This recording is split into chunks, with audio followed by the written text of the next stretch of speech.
Fortnite's new Dragon Ball 2.0 update just dropped and it is awesome. From the return of 2 mythic items and the release of some new story quests, let's dive straight into all of this, starting with the new items and map changes. In terms of items that are entirely new, I know there's a few new added augments that aren't too interesting, and then there's a return of the Dragon Ball mythics, which aren't new either, but what about the map? That's more interesting. If you're following along with Fortnite Story, you will know of the Rift Gate, which has just been fully completed.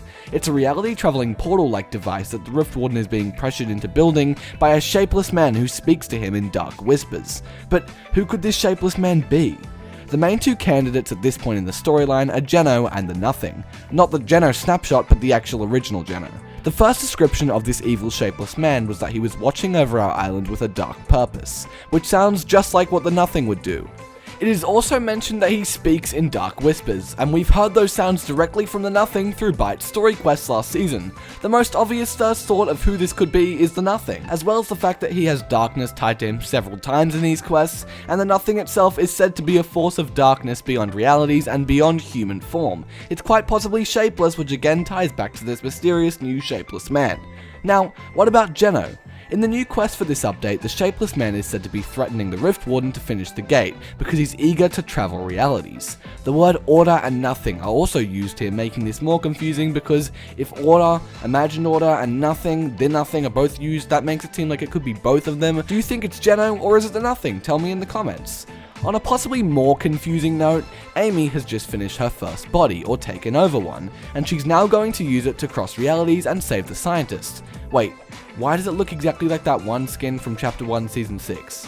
To those saying Amy was this AIM skin all along, or AIM was the one looking for the scientist in Season 6, I think those theories are really cool and are great to make some content on for theories, but for genuine accuracy of this story and what's right, people need to understand that this chapter isn't necessarily a full prequel.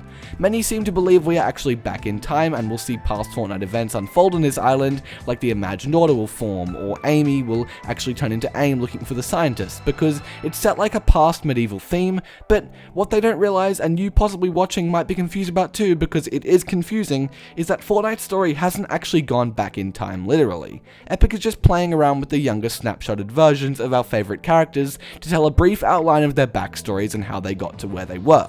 It's not direct, they are not the exact same person, it's not the exact same life back in time, but they're a snapshot, and in no way does this confirm that Chapter 4 is a prequel.